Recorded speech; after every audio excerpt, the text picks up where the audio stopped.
Greetings of the day to all the listeners. Thank you so much for joining in. Hope everything is well at your end. And welcome to another episode of Simply Gita. In today's episode, we are going to explore the verses which have been mentioned in chapter 12 of the Bhagavad Gita. One person may engage in daily actions and remember Krishna with faith, or one may even spend major portion of their time in temples in order to worship the Supreme. There is no difference between the two, but Krishna regards the former as more significant and preferable. So with this, let us start chapter 12 of the Bhagavad Gita. Arjun requests Krishna to tell him that which person should be considered most perfectly situated in the knowledge of yoga. The one who engages in the devotional service of Krishna, meaning the ones who worship his form, or the ones who worships the impersonal and invisible form. The latter person, that is the one who worships Krishna or the Supreme through an invisible form, such a person meditates on the unknown or on the Supreme. He is just aware of a higher power. Krishna tells that the ones who fix their minds on him and are engaged in his devotion, such devotees who worship him with true faith are perfect for him. Those devotees who worship Krishna through a form, such devotees are very dear to him. And then Krishna tells Arjun that those people who worship the unknown and the invisible, which cannot be experienced through senses, the omnipresent, constant, that which is fixed and non-moving, such people who worship these by controlling various senses and by being in a perfect state of equanimity, such people engage in acts which benefit other people and ultimately they are able to reach him. Irrespective of the mode of worshipping Krishna, the devotees who do so with pure faith are surely able to reach him. Moving ahead, Krishna tells Arjun that worshipping the unknown form is not so easy. He tells that for the person whose mind is attached to the unknown and omnipresent nature of the Supreme, the path of such a devotee is very difficult and advancement in that path is full of challenges. The reason behind this is that in order to worship the unknown, one has to get rid of attachment to the body of the self as well. For people who are attached to a visible form of Krishna, progress in the path of worshipping the unknown is always difficult. Here Krishna is in a way also suggesting that the idea of attachment to a particular spiritual concept is equally unrealistic. Please note that the mentioned verse does not indicate that devotion through the invisible form is unacceptable. Krishna is merely highlighting the difficulty of that route. The Lord tells that those people who believe in him, who engage in action with faith in him, and surrender the results to him, those who worship him without distractions, who are engaged in service and who always meditate upon him, fixing their mind on him, such people are able to get rid of the miseries of the material world by the grace of the Supreme. Krishna advises Arjun to engage his mind as well as his intelligence in Krishna, and if Arjun does so, he shall always live in Krishna without a doubt. This verse indicates that if we engage our mind and intelligence in the performance of our duty, while we are following the instructions of Krishna, then we shall surely obtain peace. Whatever be the domain, if we insert our entire mind and intelligence in that task, then we'll surely obtain success, provided that we are following the instructions given by the Supreme. Engaging the mind in one place is not an easy task. It is the nature of the mind to keep flickering and do the opposite of what we want it to. Krishna tells Arjun that if he is not able to still the mind and engage it in Krishna, that is, fix the mind on Krishna, then through practice, Arjun should develop a desire to attain him. Once again, Krishna makes it clear that practice is the only way of controlling the mind. Further, Krishna tells that if a person is not capable to engage in the practice of devotion, then for such a person, Krishna reveals another way. He tells that such a person should engage in action and perform all work for the Supreme, meaning that all the actions should be performed with faith in the Supreme and with the understanding that the person who is performing it, that particular person, is merely an instrument. So if we are doing any task, We need to have proper faith in Supreme, and we need to believe that we are nothing more than instruments in the task that the Supreme wishes to get completed. Please note that this verse does not suggest that we should engage in the worship of Krishna whole day and every day.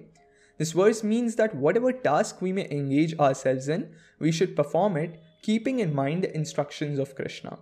Because Krishna himself tells that the ones who follow his instructions are very dear to him.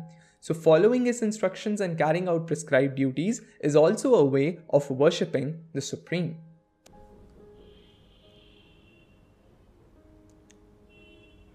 Krishna tells Arjun that if he is unable to engage in action and perform duty for Krishna, that is according to the instructions that he gives, then Arjun should engage in action and sacrifice the desire for the results or fruits of that action.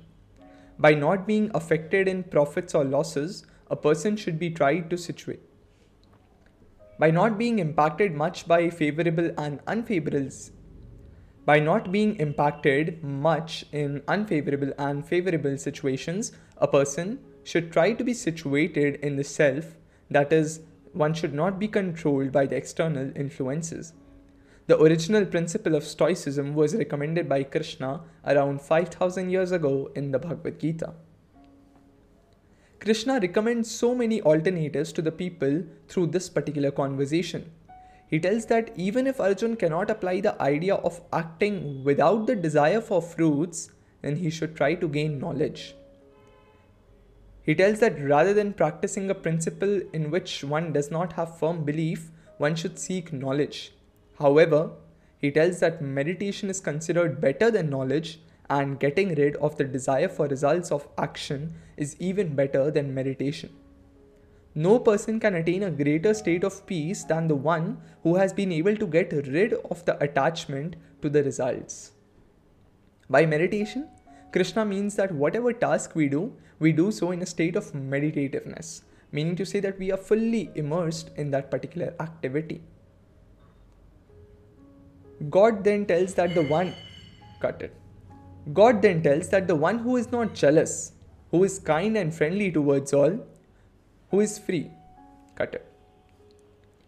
God then tells that the one who is not jealous, who is kind and friendly towards all, who is free from selfish thoughts and does not consider himself or herself as the owner of everything, that is the one who knows that he or she is merely a medium, one who is free from pride, one who looks at joy and sorrow with an equal eye, one who forgives the wrongdoers, who can tolerate, who is satisfied, who is in control of the mind, senses and the body, and has immovable faith in Krishna, such a devotee is very dear to him.